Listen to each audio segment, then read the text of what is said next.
Nah, pertanyaan saya sudah menjual tapi nggak punya izin edar kan governance-nya nggak baik. Sedang kita riset, Pak. Jadi sekarang nggak tahu speknya gitu. Jadi kita anggap itu semacam bisnis yang mirip. Salah banget. Kenapa? Karena itu beda sekali. Belajar dulu deh.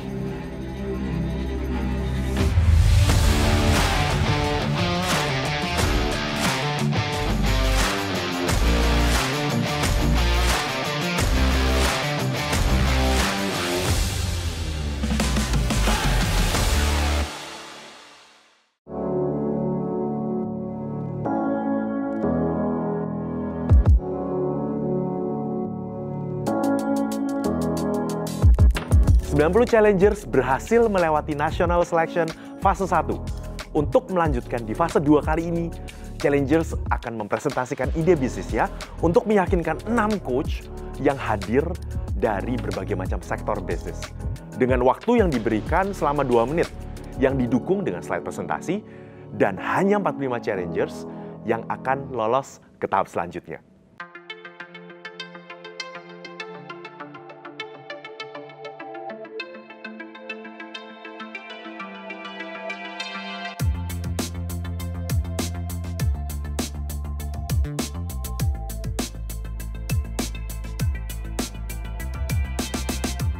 Saya Baritra Gunawan Simamora, siap-siap bikin gebrakan. Banyak bangunan bersejarah yang terbengkalai padahal mereka memiliki nilai dan prospek yang tinggi dengan biaya sewa yang lebih murah hingga 50%. Dalam 3 tahun ke depan, Bumi akan memperkuat B2B kami, meluncurkan Sustainability Initiative and Report. Dan juga untuk traction-nya sendiri, alhamdulillah kita mengalami kenaikan terus. Mencapai angka miliaran rupiah. Sehingga kami memiliki pendapatan pertumbuhan yang signifikan. Produsen sarung tangan karet yang penjualannya melalui ke Departemen Kesehatan, saya ralat grogi walaupun kelima kali. Jadi habis ya. Terima kasih. Saya merasa risetnya belum cukup kuat gitu ya untuk melakukan bisnis placemaking gitu, dan terutama yang hubungannya dengan riset bagaimana menjalankan bisnis ruang gitu. Marginnya tinggi sekali ya? Ya. Nah, terus kenapa butuh investment? Saya maunya 20 menit, tapi dikasihnya cuma 2 menit. Lutut lemes ya ketika ngelihat coach ada 6 orang kan ya totalnya gitu. Jadi rame banget. Lumayan deg-degan sih. Terus tadi disuruh ulang. Sebenarnya sih nggak grogi. Cuma karena public speaking-nya itu jelek, saya itu kadang-kadang susah menghafal. Ya, akhirnya buyar. Salam diplomat, saya Herlinda Sinaga, siap bikin gebrakan. Perkenalkan, kami dari Come and Drink, pelopor boba sagu pertama di Indonesia, di mana boba ini terbuat dari 100% sagu alami Papua. Buangan minuman-minuman kita yang expired itu kita bikin sebagai bioetanol, biodiesel, dan biogas, dan itu kita sudah punya prototipenya. Mas Angga, produknya pupuk cair, udah terdaftar di Kementerian Pertanian belum? Baik Pak, sementara ini produk kami masih belum tercatat di Kementerian Pertanian Pak, tapi secara legalitas kami sudah memiliki NIB. Oke, info aja Mas, kalau pupuk harus terdaftar dan punya izin edar ya. Siap Pak. Jadi governance itu adalah sebetulnya lebih, kalau di bahasa Indonesia mengenai tata kelola. Nah, tata kelola ini sangat penting karena tata kelola ini sebetulnya seperti safety net ya untuk perusahaan. Jadi dengan tata kelola yang baik, secara singkatnya akan mengurangi risiko-risiko yang terjadi dalam perusahaan. Nama saya Arif Budiman, saya komisaris PT Agrindo. Grup kami memproduksi alat pertanian dan sudah bergerak di dalam industri ini lebih dari 80 tahun. Saya juga wakil ketua bidang UMKM di DPN Apindo. BSC melihat bagaimana Challengers memiliki karakter bangsa yang kuat, dan mereka harus mempresentasikan kepiawaiannya dalam menjalankan bisnis. Salah satu aspek pentingnya adalah governance.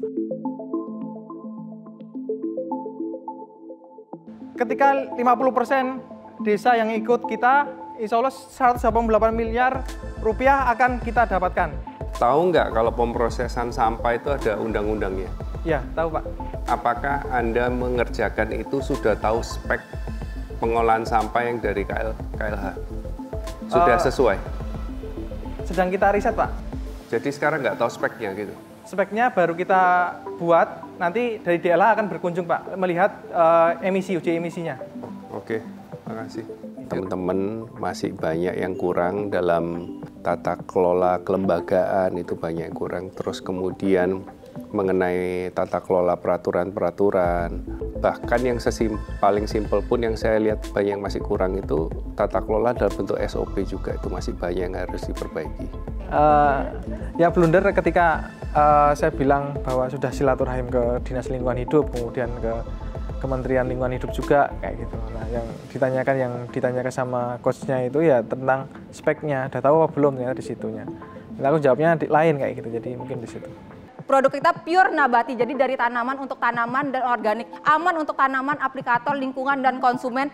Selain registrasi paten, sertifikat apa yang dimiliki sama ini ya? Setahu saya untuk kan ada... Untuk saat ini kami baru punya CV, merek, sama hak paten, dan insya Allah kita bakal ngurus izin edarnya biar produk-produk kita ada di toko-toko.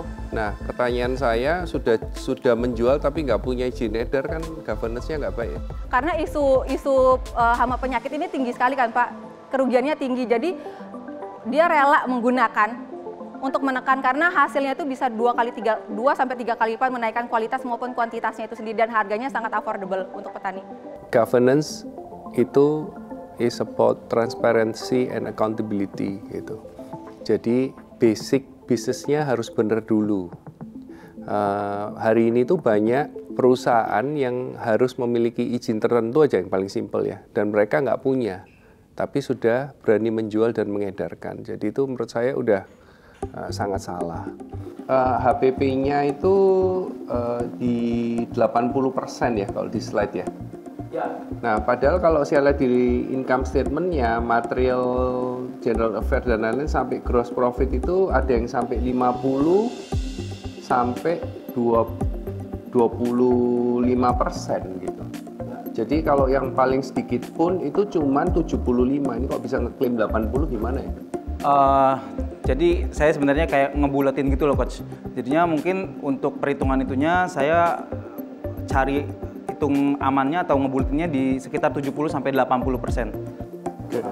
Nggak boleh, itu nggak betul itu cara ngitungnya ya. Harusnya di total terus tahu itu HPP-nya. Kalau by deck saya sih setuju.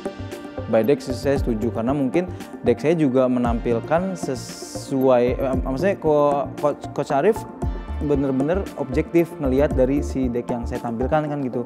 Paling yang harus saya evaluasi kalau emang berikutnya ya deck saya yang harus dibenerin.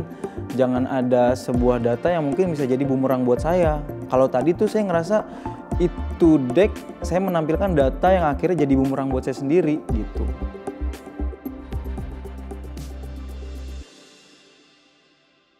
Salam diplomat, saya siap bikin gebrakan. Perkenalkan, nama saya Andi Jaratul Aswad, saya merupakan founder and CEO dari Stay4.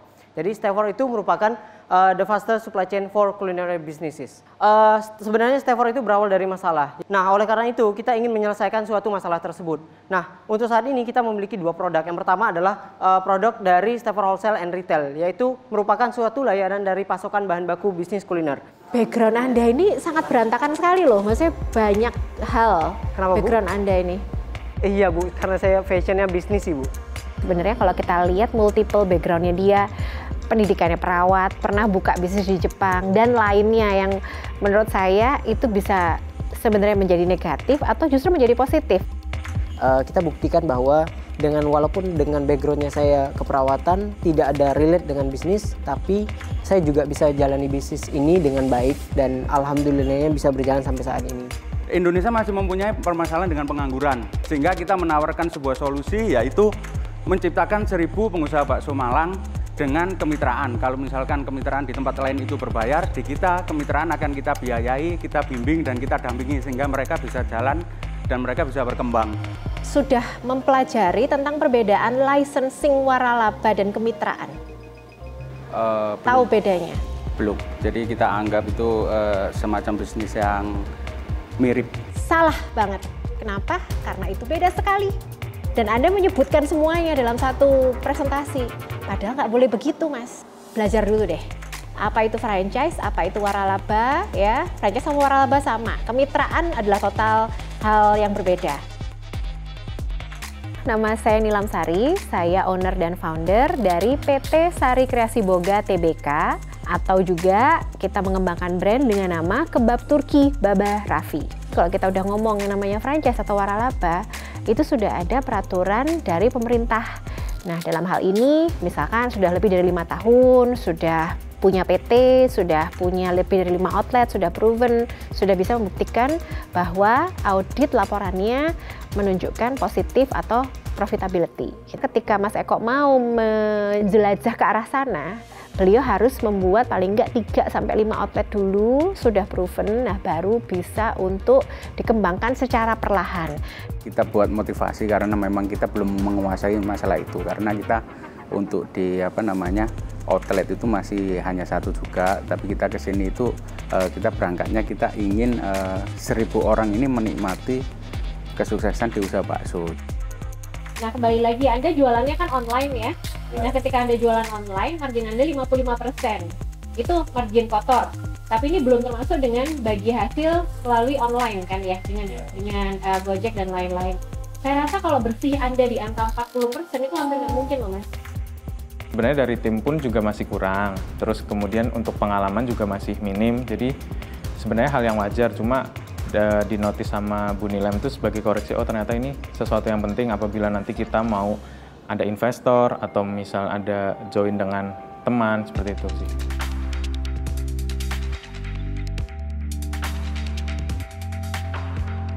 Sebagai seorang pengusaha, memang sebaiknya kita sangat piawai dan paham terhadap good governance. Kenapa? Karena dari perusahaan kecil, kita sudah harus rapih membukukan semuanya, ya. Kalau aturan bisnis memang ada kalanya bertahap. Tapi semakin besar perusahaan kita, semakin besar goals yang mau kita capai, tentunya kita harus add on ya, dan makin comply to government regulation. Kalau kita sudah rapih ya, investor yang selalu kita harapkan gitu ya, ataupun perbankan ataupun pihak funder itu akan semakin percaya kepada kita.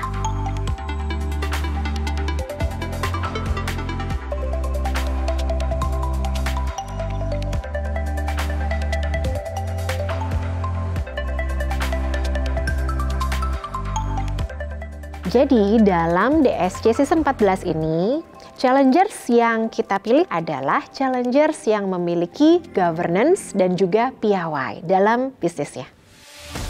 Saya minta Mas Arief maju ke depan. Ya. Ya, dengan ini Dewan Juri memutuskan untuk